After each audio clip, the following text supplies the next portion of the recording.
Hermanos, de acuerdo con Pablo en la epístola a los Gálatas, el cristiano es un agricultor espiritual que está sujeto no a las leyes de la naturaleza, sino a leyes espirituales. Estas leyes espirituales establecen que el cristiano solamente tiene dos campos en los cuales sembrar: el campo de la carne y el campo del espíritu. El campo de la carne produce frutos pecaminosos, amargos y mortales, pero el campo del espíritu produce cristianos maduros que crecen en santidad y florecen en el reino de Dios. Nuestro texto es Gálatas capítulo 5, versículos 22 y 23. Leámoslo juntos. Mas el fruto del espíritu es amor, gozo, paz, paciencia, benignidad, bondad, fe, mansedumbre, templanza. Contra tales cosas no hay ley. Esta es la novena y última ocasión que consideraremos el fruto del espíritu, en especial la virtud de la templanza. ¿Cómo nosotros podemos cultivar la templanza en nuestras vidas? ¿Qué podemos hacer para producir tan necesario fruto? Así que esta es la última semilla, por decirlo así, para cultivar en este estudio del campo del espíritu, para producir el fruto del espíritu. ¿Qué es la templanza, hermanos? Puede ser que tal vez de esta manera, templanza, no hayamos nunca escuchado esta palabra más allá que en este texto, pero tal vez hayamos escuchado, por ejemplo, sobre un vidrio templado o sobre un clima templado. Bueno, un vidrio templado se llama así porque es sometido a un proceso de calor para aumentar su resistencia. Por otro lado, el clima templado se llama así porque es un clima moderado. Es decir, ni muy frío ni muy caliente. De esta manera, la templanza consiste en tener un carácter resistente a las circunstancias, que no se rompe fácilmente, o una vida que es moderada, no tiene altibajos emocionales, que un día se comporta de cierta forma y otro día de otra forma. Así, otras traducciones no dicen literalmente templanza, sino hablan del dominio propio. Entonces hablamos de varias palabras y términos sinónimos: templanza, dominio propio, autocontrol, moderación, sobriedad, continencia o mesura. Por el contrario, las personas que no son templadas son personas volátiles, desenfrenadas, excesivas, ebrias, exageradas, desmesuradas. Son personas a las que ustedes les hablan y rápido pierden los estribos. O son personas que no pueden gestionar sus emociones, no pueden, tampoco pueden controlar sus pecados los controlan a ellos. Estas personas no pueden controlar su ira, por ejemplo, caen fácilmente ante las tentaciones. Su carácter está descontrolado por las circunstancias, son de doble ánimo, pierden fácilmente los estribos, no tienen dominio de sus emociones, de sus palabras ni de sus actos. Todo esto es falta de templanza. Así que, aunque podemos hablar de la falta de dominio propio en muchos aspectos, la Biblia, por ejemplo, da algunos específicos de los cuales somos víctimas. Esta es una lista que da la Biblia específicamente. La ira. Proverbio 16:32. Mejor es el que tarda en airarse que el fuerte, y el que se enseñorea de su espíritu que el que toma una ciudad. Proverbio 16:2. ¿Sobre qué más habla el dominio propio? La glotonería, comer demasiado. Proverbio 25:16. Si hayas miel, come solo lo que necesites, no sea que te hartes de ella y la vomites. La avaricia. Proverbio 23:4. No te afanes por hacerte rico, sé prudente y desiste. La embriaguez. Proverbio 31:3. No es de los reyes, oh Lemuel, no es de los reyes beber vino, ni de los príncipes sidra.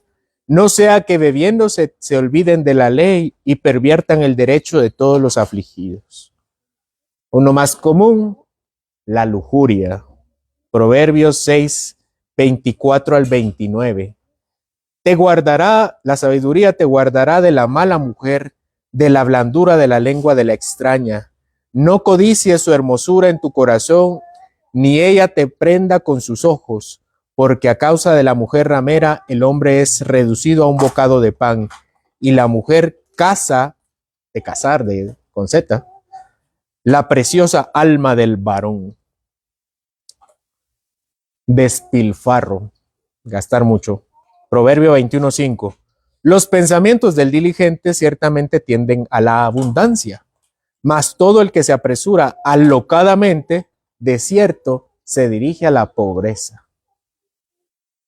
Entonces, la Biblia hace advertencias específicas para las personas que no tienen control de su ira, de su glotonería, de su avaricia, de su embriaguez, de su lujuria y de su despilfarro de dinero.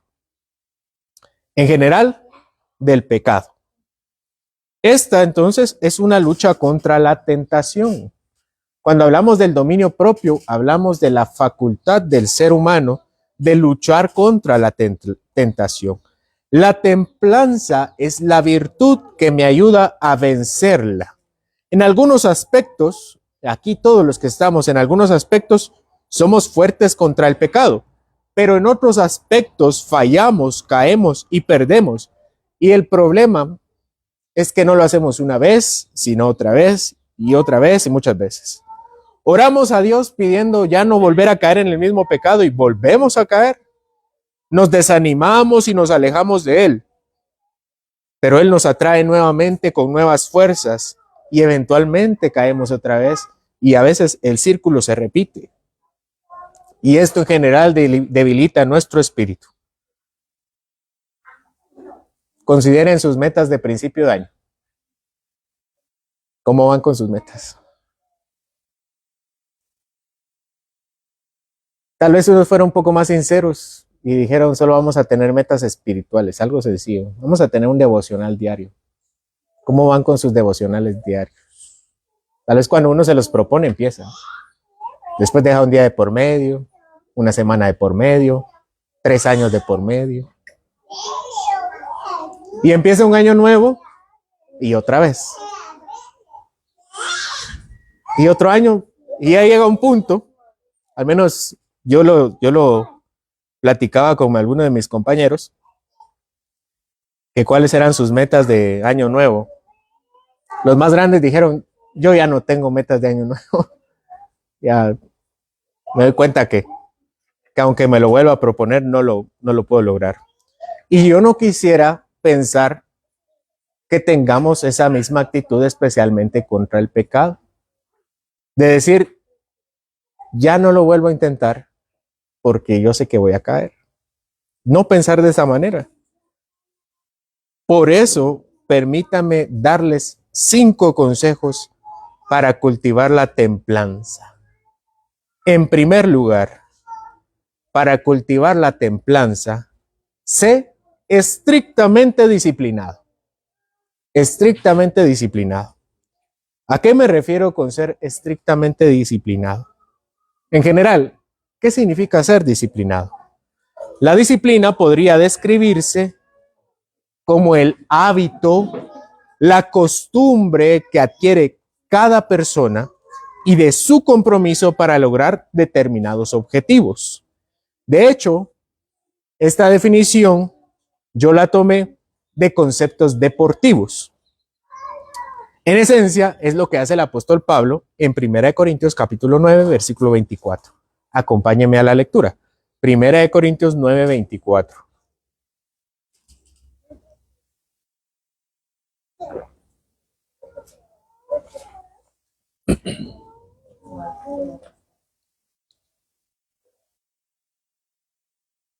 Primera de Corintios 9:24.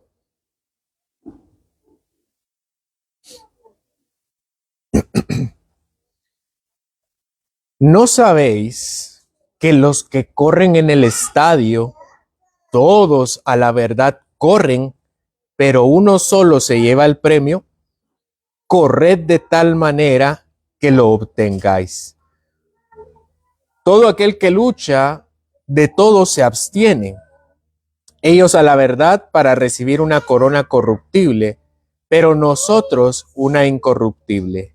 Así que yo de esta manera corro, no como a la aventura, de esta manera peleo, no como quien golpea al aire, sino que golpeo mi cuerpo y lo pongo en servidumbre, no sea que habiendo sido heraldo para otros, yo mismo venga a ser eliminado.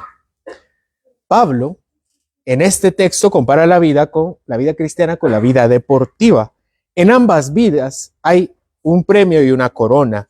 El premio del cristiano son los cielos, pero el del deportista es una corona o era una corona de laurel.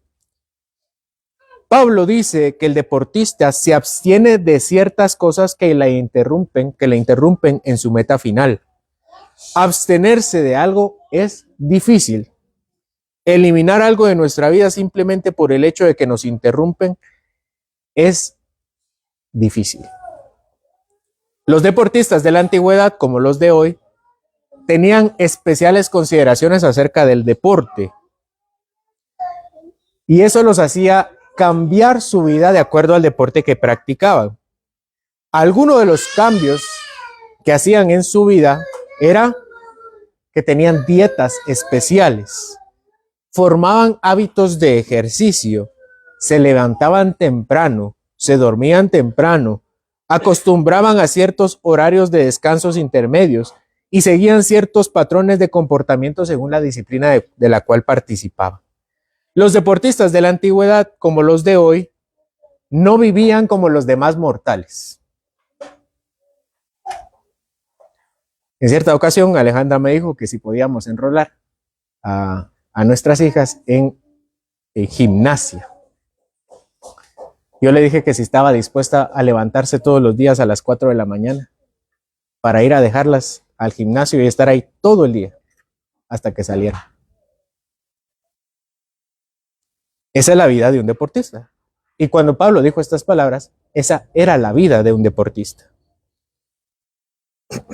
Los deportistas en la antigüedad, como los de hoy, no vivían como los demás mortales. Participaban de la misma forma, pero debían formar disciplina para cumplir sus objetivos.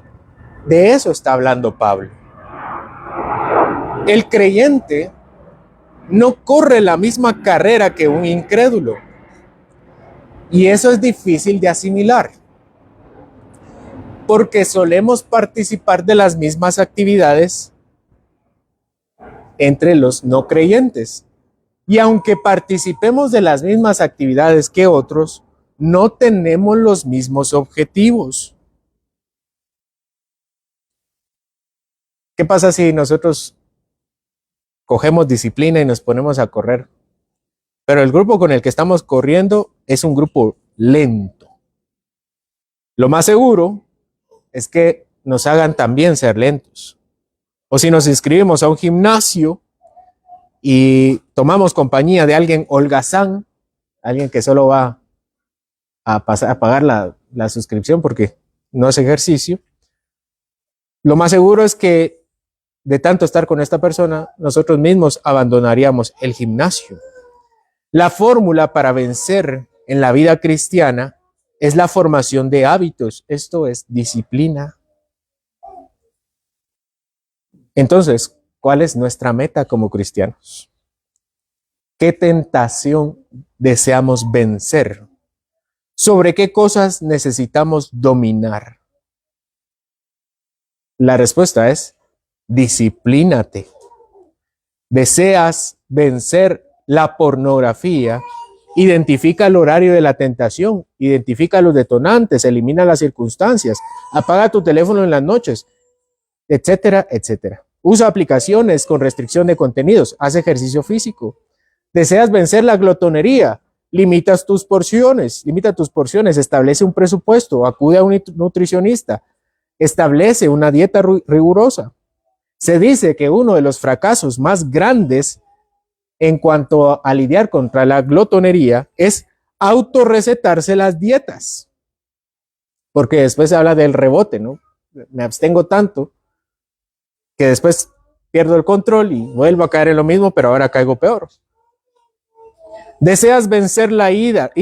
Reconoce lo que desencadena la ira, aprende a respirar, cuenta hasta 10, haz deporte, usa frases en primera persona para describir tu problema, sé respetuoso y sé específico. Por ejemplo, di, me molesta que hayas ido a tal lugar, en lugar de, nunca haces esto.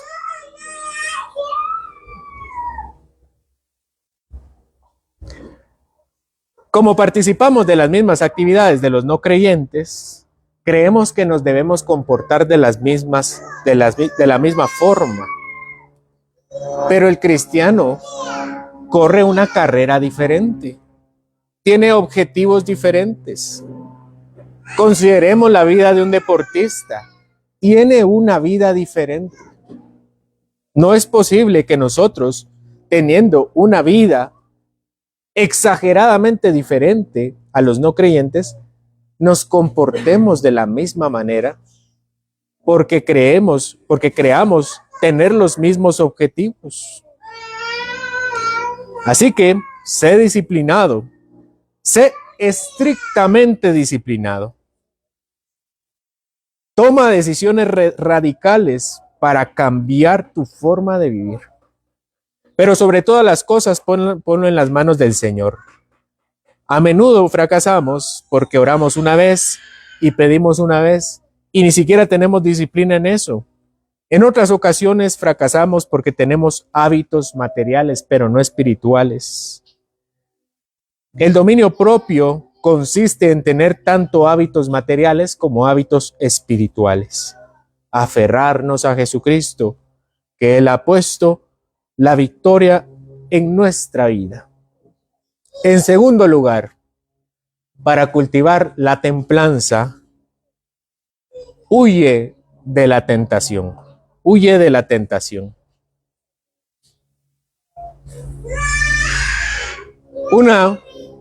Permítame un trago.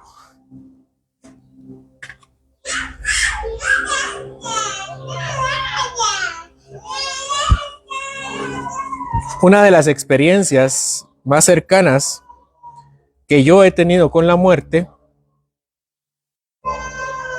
que no de manera personal, gracias a Dios, sino de una manera cercana, fue estando en el mar.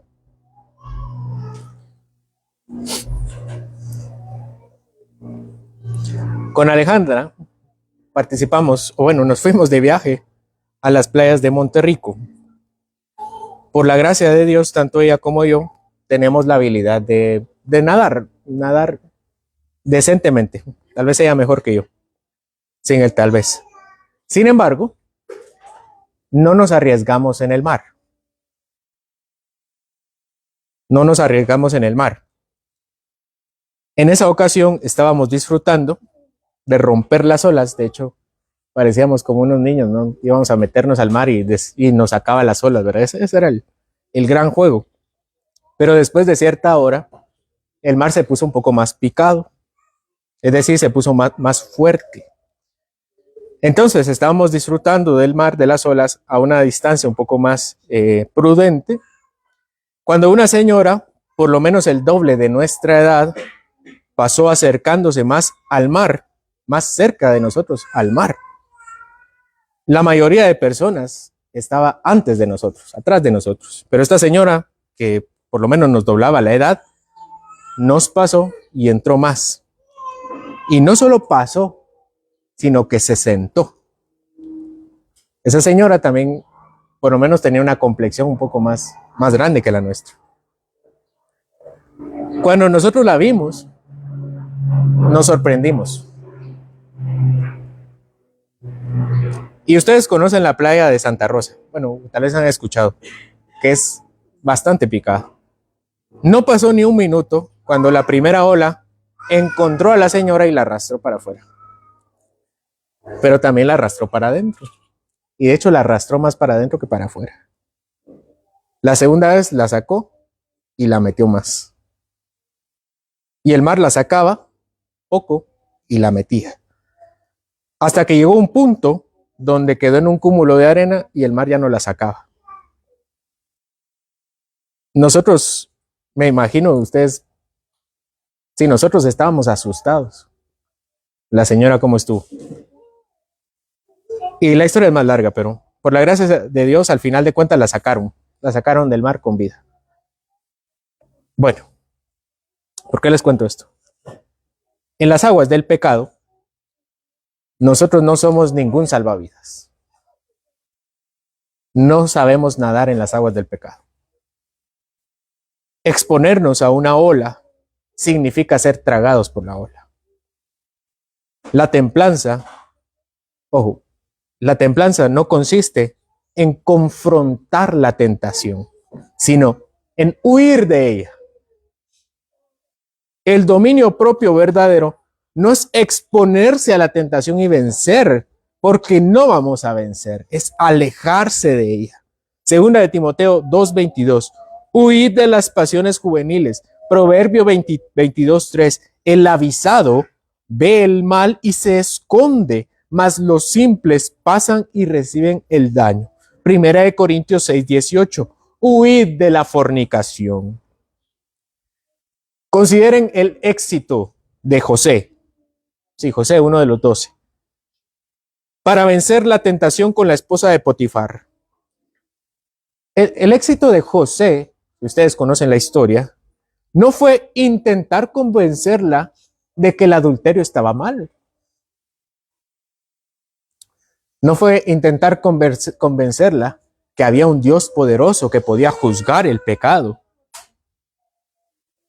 José venció la tentación porque huyó de la mujer de Potifar. José era un hombre sujeto a pasiones y deseos, pero ganó la batalla huyendo de ella. Y el problema es que cuando nosotros leemos esta historia, consideramos que José fue un hombre firme, que seguramente pensamos que se le acercó y le dijo, quítate, y se fue corriendo. José era un hombre sujeto a sus pasiones y deseos. Y seguramente la esposa de Potifar, aunque no se dice, era una persona por lo menos agradable. Y José lo que hizo fue salir corriendo.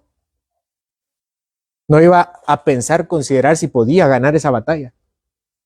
La templanza no requiere que nos hagamos los valientes ni los superhéroes. La templanza requiere de nosotros que identifiquemos el mal y que huyamos de él. Que huyamos de la fornicación, de la glotonería, de la avaricia y de cualquier otro pecado que nos mantenga atado. Porque en Cristo Jesús ya no hay cadenas. Si cualquiera de nosotros tiene cadenas, considere que se las está poniendo a sí mismo.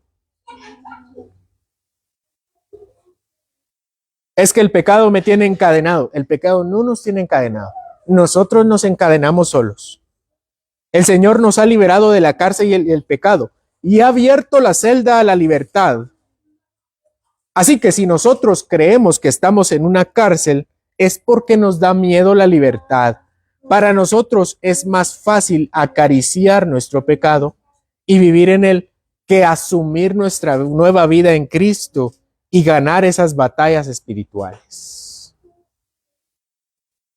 Así que, hermanos, echen mano de la llave de la vida eterna y huyan de esas cadenas.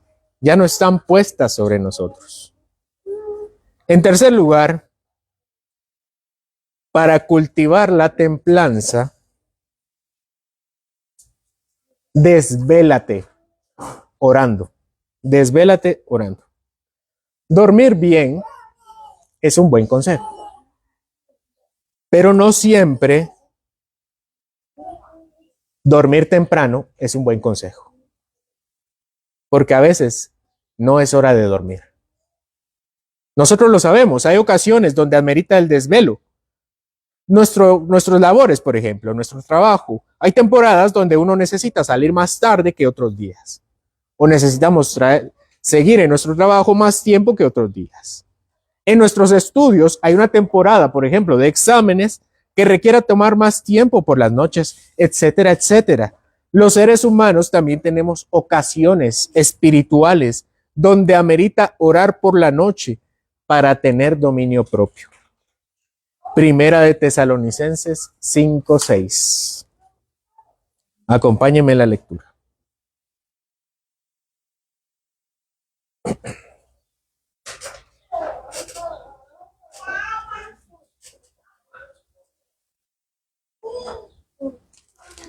Primera de Tesalonicenses 5:6. Por tanto, no durmamos como los demás, sino velemos y seamos sobrios. Sobrios es tener dominio propio.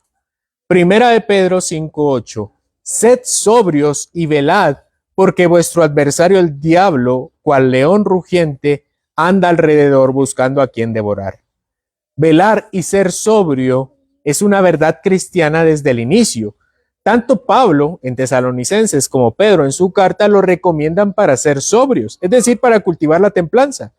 Como mandamiento general en nuestra vida, velar significa estar alerta. No es necesario que nos desvelemos todos los días. Pero también velar a veces significa hacerlo literalmente. Como nuestro Señor Jesucristo le dijo a Pedro. Nuestro Señor llega en los últimos días de su vida aquí en la tierra. Nuestro Señor llega al huerto de Getsemaní con sus discípulos con el objetivo de orar para ganar sobre la tentación. Jesús oró y encomendó a sus discípulos orar. Y debía ser en la noche, no en la mañana. Ellos no oraron en la mañana. Tenían que orar en la noche. De acuerdo con nuestro Señor, debe ser en la noche, porque aunque el espíritu está dispuesto, a la verdad la carne es débil. Tanto Cristo como los discípulos debían someter su carne. Pero solamente el que se desveló ganó la batalla. ¿Quién se desveló? Jesús. Los demás cayeron estrepitosamente. En cuanto se lo llevaron, salieron corriendo todos. Perdieron. Jesús le dio una especial advertencia a Pedro. El diablo te ha pedido para zarandearte como a trigo. Y a pesar de las advertencias, y a pesar de las advertencias de Jesús a Pedro, Pedro se durmió. Y Pedro cayó. Pedro hasta este momento se distinguía como uno de los discípulos más aguerridos. Digamos que él era el primero entre los 12, el primero sobre los 11, él llegaba de primero, él hacía todo primero. ¿Quién dice que soy yo? Tú eres el Cristo, el Hijo de Dios. Y Pedro fue al que Satanás pidió para zarandearlo, y Satanás ganó. Y si leen los textos que yo he mencionado, uno de ellos es 1 Corintios 5:8. Sed sobrios y velad, porque vuestro adversario el diablo, cual león rugiente, anda alrededor buscando a quien devorar. ¿Qué creen que estaba pensando Pedro cuando escribió estas palabras?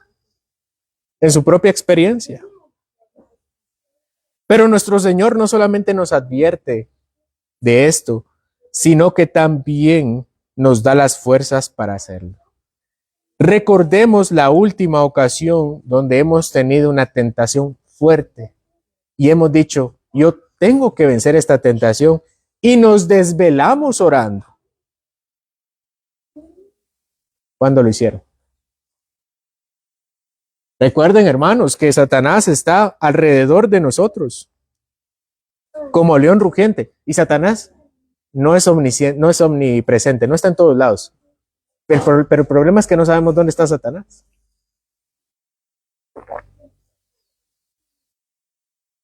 Así que Pedro, que sea para nosotros más que un ejemplo, sino también una forma de vivir.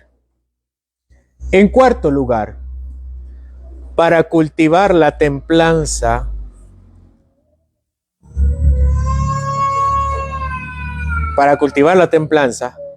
canten salmos. No es mentira para nadie que la música tiene un efecto terapéutico para el hombre. Escuchar música es deleitoso. Ahora imaginemos que esa melodía ayuda al hombre para relajarse, pero que esa melodía está acompañada por una letra divina.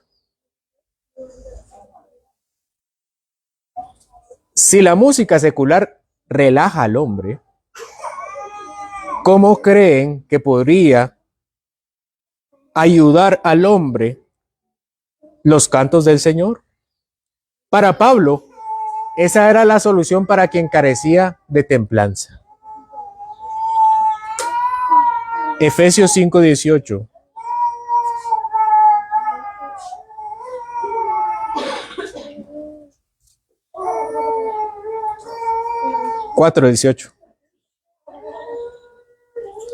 Tal vez me confirman, dejé el capítulo.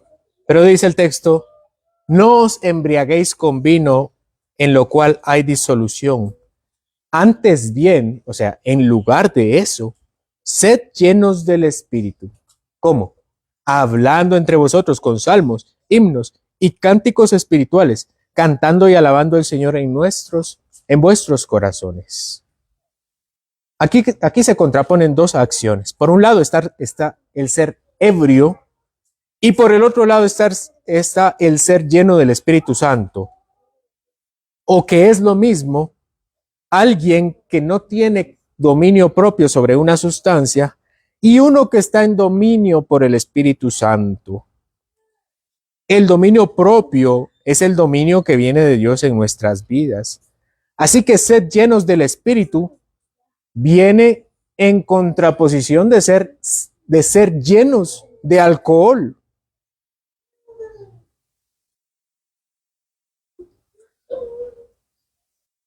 Aquí Pablo usa una forma hebrea para referirse a una misma cosa. Dice salmos, himnos y cánticos espirituales. Los hebreos acostumbraban a decir mucho esto. Por ejemplo, ellos decían estatutos, leyes y decretos. Es lo mismo. Pecado, maldad y transgresión. Justicia, rectitud y equidad. Sabiduría, ciencia y conocimiento. Malvado, impío y perverso. Salmos, himnos y cánticos espirituales. Cantar las palabras inspiradas por el Espíritu Santo son el puente para que Él nos llene. El Espíritu Santo puso las letras en sus profetas para que su pueblo se las devuelva en adoración.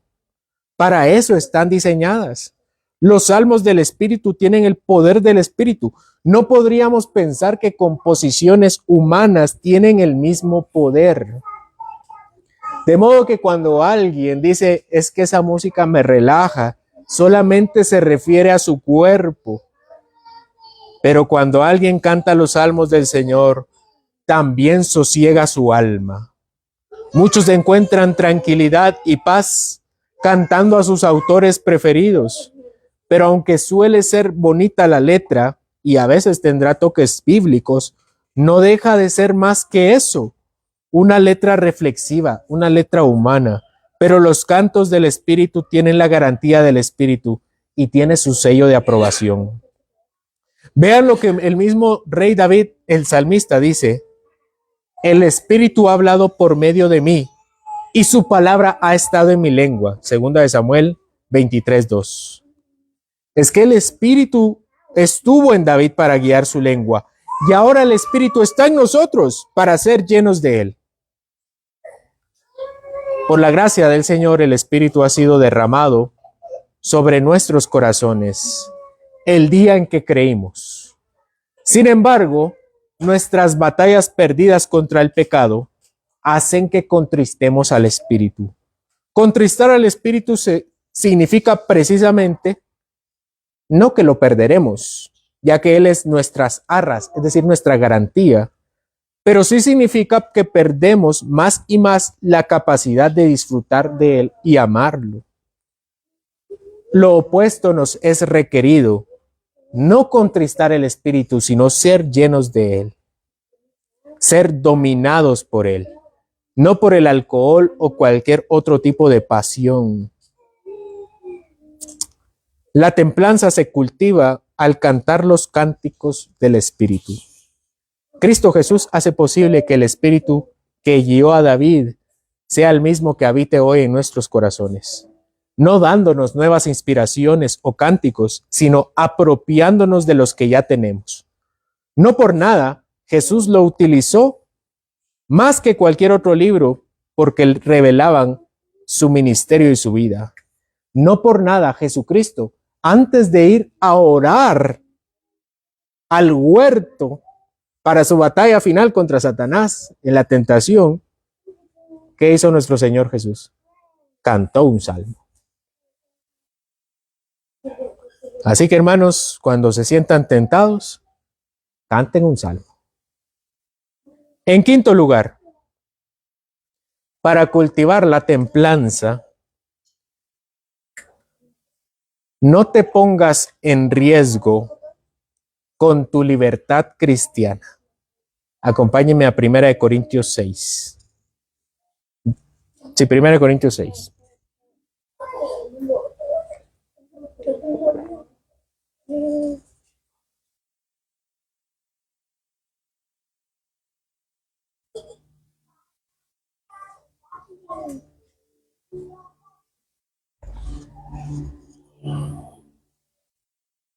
Primera de Corintios 6:12. Todas las cosas me son lícitas, mas no todas me convienen. Todas las cosas me son lícitas, pero yo no me dejaré dominar de ninguna.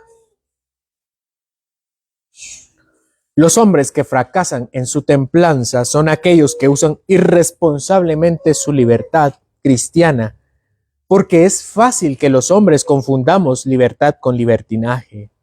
Los hombres fracasan en su dominio propio. Los hombres que fracasan en su dominio propio son aquellos que viven al límite de la libertad cristiana o que la tuercen para sus propios beneficios. Un padre le dice a su hijo: hijo, esta es la hora de tu entrada. 10 de la noche, 9 de la noche, 10 de la noche. Y el hijo siempre llega a las 9:55.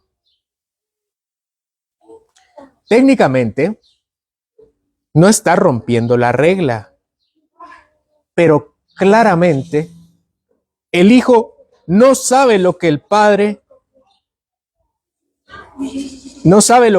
quiere. Y el padre no es que no quiera que llegue tarde. El padre quiere que no llegue tarde porque sabe los peligros de la noche. Y de hecho nosotros hoy amanecimos con una noticia así, ¿no?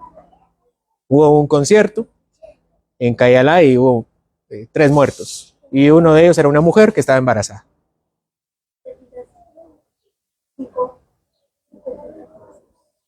Eventualmente las circunstancias, un desperfecto mecánico o un percance de tránsito, harán que se retrase y que ese o varios días, entonces el hijo entienda por qué debía llegar antes de la hora indicada.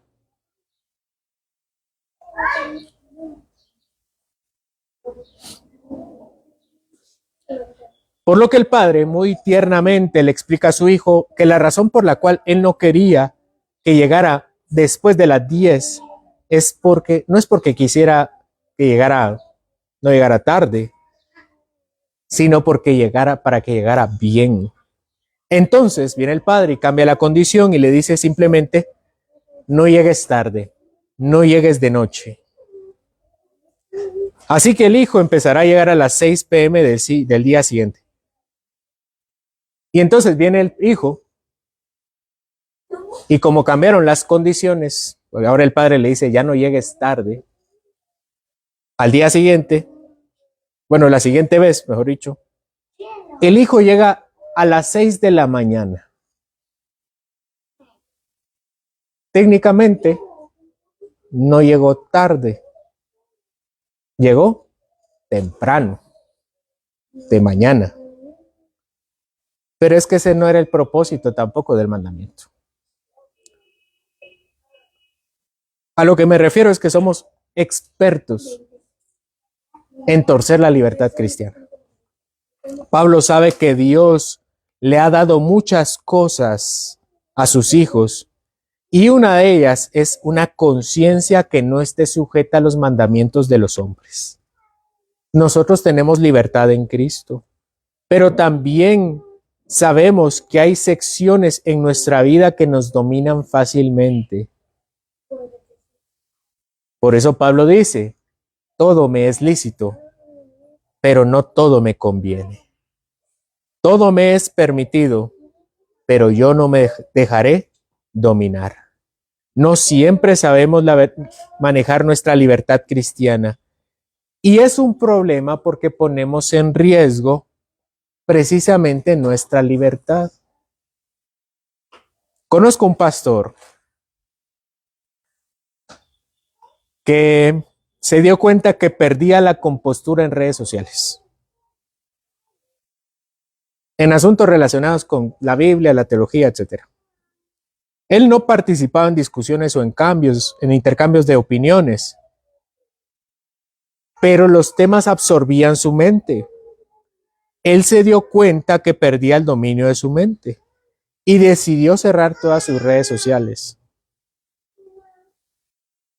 Y yo recuerdo que le decían, mire, ¿cómo lo puedo encontrar en... ¿Será que puedo decir o no puedo decir por las marcas? ¿Cómo lo puedo encontrar en esta o en esta otra red social? Y decía, yo no tengo redes sociales. Mire, pero usted debería tener por esto y esto, y que el culto se pasa ahí, que usted escribe bien, pero él decía, yo no tengo porque yo no me sé controlar. Él tenía la libertad para tener redes sociales, pero no puso en riesgo su templanza por esa libertad. Muchos así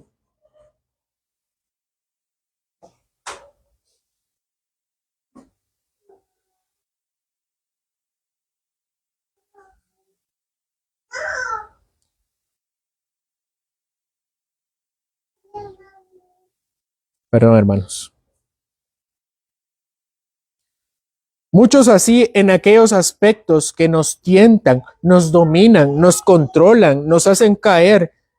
Debemos entregar nuestra libertad cristiana para ganar la virtud de la templanza. Algunos tienen que considerar su acceso a la tecnología. Otros tienen que considerar el tiempo que dedican al entretenimiento. Otros tienen que considerar el tiempo que dedican al empleo. Otros al estudio. El problema no es que sea ilícito. La tecnología es lícita, el entretenimiento es lícito, el empleo es lícito, el estudio es lícito. El problema es que a veces nos domina y no podemos permitir.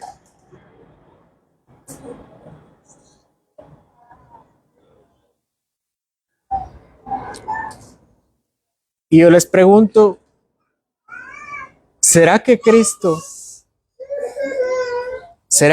vale más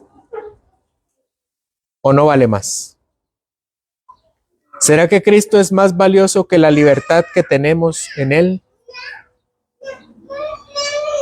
Si no podemos dejar aquello de lo cual creemos que somos libres para hacer, realmente somos esclavos. Y no somos esclavos del Señor. La persona que sabe que está atado en la tecnología y no la deja, no está haciendo uso correcto de su libertad cristiana. Está vendiendo a Cristo y se está haciendo esclavo de la tecnología. Aquella persona que sabe que su trabajo le quita demasiado tiempo y debe sacrificar aquellas cosas importantes, no es libre, es esclavo. ha perdido su dominio y ha pasado exactamente lo que Pablo dice: todo me es lícito, pero no todo me conviene. Ser verdaderamente libre es conocerlo a Él. Ser verdaderamente libre significa: no, esto no me conviene, pero lo sacrifico por ganar a Jesús.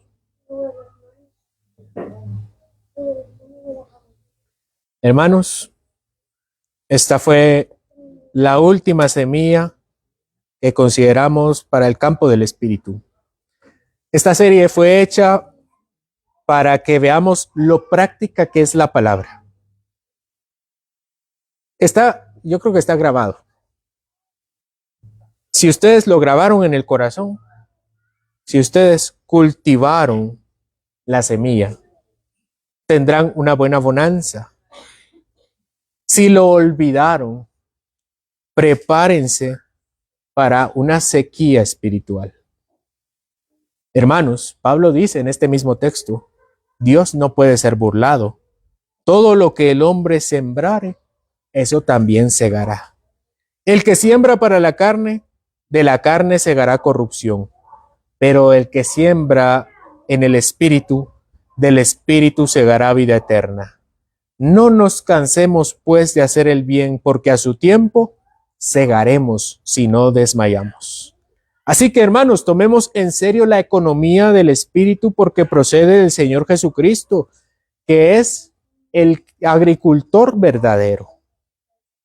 Él ha abierto el campo de la vida eterna para nosotros, una vida eterna cuyos frutos deliciosos pueden ser disfrutados desde hoy. Hermanos, ¿han ustedes probado los manjares de Dios o siguen en una hambruna miserable? ¿Han ustedes probado el fruto del amor, del gozo, de la paz, de la paciencia, de la benignidad, de la bondad, de la fe, de la mansedumbre o de la templanza? ¿O no saben qué tipo de semilla es eso? Por lo cual,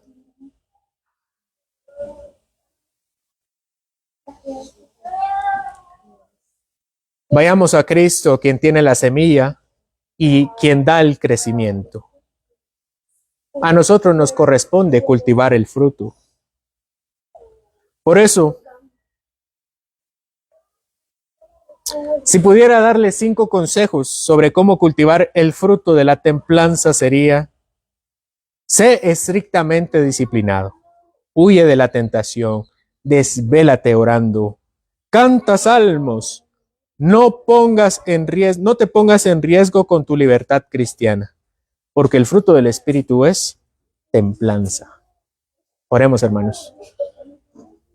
Señor, si hemos hasta ahora vivido una vida en hambruna, en sequía, que hoy, Señor, esta serie de 9 sermones cambie nuestra forma de cultivar en el campo del Espíritu. Para que dejemos, Señor, ya la agricultura del campo de la carne, porque tú no puedes ser burlado. Nadie te puede engañar, Señor. Porque si hemos de vivir vidas miserables, sería por nuestro propio antojo, pero tú pones a disposición aquello que das por medio de tu Espíritu. Señor, yo te pido que cada uno de nosotros sea como un árbol plantado junto a corrientes de agua, que da su fruto a su tiempo y su hoja no cae, y todo lo que hace prosperará. Que sea como ese árbol que da al 100 por 1, Señor, y que sea un cristiano que florece en la vida y que prospera en el reino. Señor, que tu Espíritu abunde en nosotros, en especial la templanza, Señor. Ayúdanos a tomar en serio la carrera de la fe, siendo estrictamente disciplinados, poniendo límites radicales en nuestra vida para cultivar el dominio propio. Ayúdanos a huir de la tentación, a ser sabios ver el mal y apartarnos. Señor, ayúdanos.